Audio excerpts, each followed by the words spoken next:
यमराज मृत्यु के देवता। जन्म और मृत्यु एक अटल सत्य है। Exactly what happens after death. मृत्यु के बाद क्या होता है? क्या मनुष्य होता है या नहीं? ऐसे ही कई सवाल एक छोटे से बालक के मन में आए जिसका नाम था नचिकेत। नचिकेत जन्म से ही क्यूरियस और बुद्धिमान था। नचिकेत की कहानी का उल्लेख ऋग्वेद, तैत्तिरीय जैसे ग्रंथों में वर्णित है। इवन महाभारत में भी एक ऋषि का नाम नचिकेत था जो युधिष्ठिर की सभा में उपस्थित थे।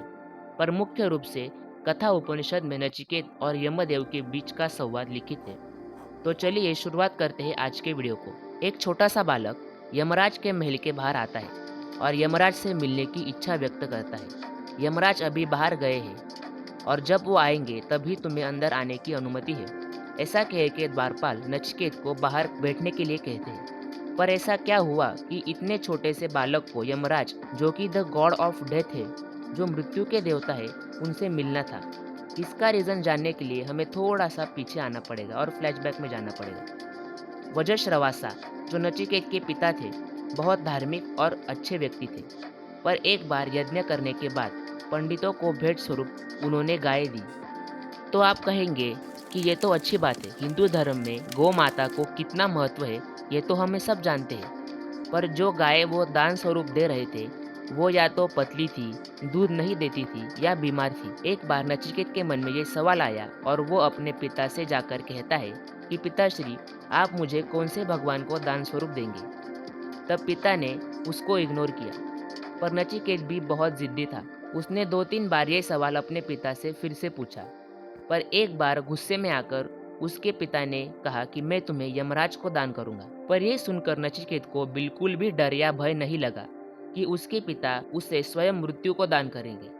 बल्कि उल्टा वो और क्यूरियस हुआ और उसके मन में बहुत सारे प्रश्न उत्पन्न हुए। और इसीलिए इसका हल ढूंढने के लिए नचिकेत यमराज के महल के बाहर आता है।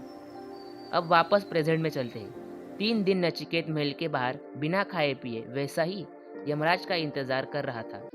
जब 3 दिन बाद यमराज आए और द्वारपाल ने उन्हें नचिकेत के बारे में बताया, तो यमराज नचिकेत को महल के अंदर ले जाते हैं और उसका अच्छी तरह से आदरातिथ्य करते हैं, क्योंकि उनका ये मानना था कि नचिकेत उनका एक गेस्ट था जो उसके घर के बाहर उन्हें मिलने के लिए 3 दिन तक रुका हुआ था। फिर यमराज खुश होकर नचिकेत को कहते हैं कि तुम 3 दिन तक मेरा इंतजार करते हुए कुछ तुमने खाया पिया भी नहीं, इसीलिए मैं तुम्हें 3 वरदान देता हूँ, मांगो, तुम्हें क्या मांगना है? नचिकेत पहला वरदान मांगता है कि मैं जब वापस घर जाऊंगा तब मुझे मेरे पिताजी क्षमा करें और मेरा प्रेम पूर्वक स्वीकार करें। तो यमराज ने कहा तथास्तु। दूसरा वरदान नचिकेत ने ये मांगा कि मुझे उस यज्ञ के बारे में बताइए जिसके द्वारा मैं मोक्ष पा सकूं और स्वर्ग में जा सकूं। तो यमराज जी ने नचिकेत को पूरी यज्ञ विधि बताई। और जब तीसरे वरदान की बारी आई तब नचिकेत ने कहा कि मुझे ये बताइए कि मृत्यु के बाद क्या होता है? क्या मनुष्य जीवित रहता है या उसकी मृत्यु हो जाती है? तो यमराज कहते हैं कि ये देवों के लिए भी एक रहस्य है, इसलिए तुम कोई और वर मांग लो। धन संपत्ति, सुख शांति, हीरे सोने जैसे अलंकार, तुम्हारा खुद का नगर जिस पर तुम राज करोगे। तब इस पर नचिकेत का जो जवाब था वो सच में हमारे लिए जीवन का सार बन जाता है। तो नचिकेत कहता है कि ये सारी चीज़ें नश्वर है, इनको पाकर मैं 2 दिन, 10 दिन, 1 महीना, ज़्यादा से ज़्यादा 10 साल खुश रहूँगा। पर उसके बाद क्या? इसीलिए मैं अपने वर पर कायम हूँ। तब यमराज बताते हैं, मरने के बाद मृत्यु केवल उस शरीर की होती है, आत्मा की नहीं। आत्मा तो अमर है, वो तुरंत माता के गर्भ में जाकर दूसरा शरीर प्राप्त करती है। मनुष्य अपने जीवन में श्रेय का या प्रिय का मार्ग चुनता है।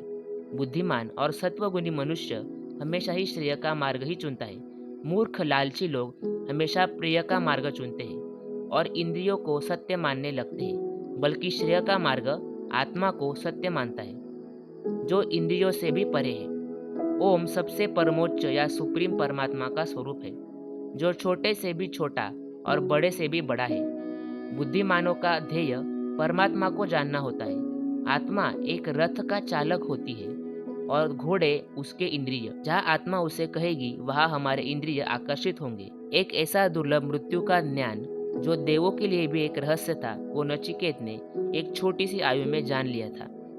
नचिकेत के पहले वरदान के अनुसार नचिकेत अपने घर जीवन मुक्त गया, मतलब ऐसा मनुष्य जिसने जीवित रहते ही अध्यात्म की मुक्ति पाली थी। अगर आपको नचिकेत और यमदेव का ये संवाद मेरे वीडियो थ्रू अगर अच्छा लगा तो प्लीज़ चैनल को सब्सक्राइब कीजिए, वीडियो को लाइक कीजिए और शेयर कीजिए और बेल आइकॉन प्रेस कीजिए। जल्दी मिलेंगे अगले वीडियो में, तब तक के लिए धन्यवाद।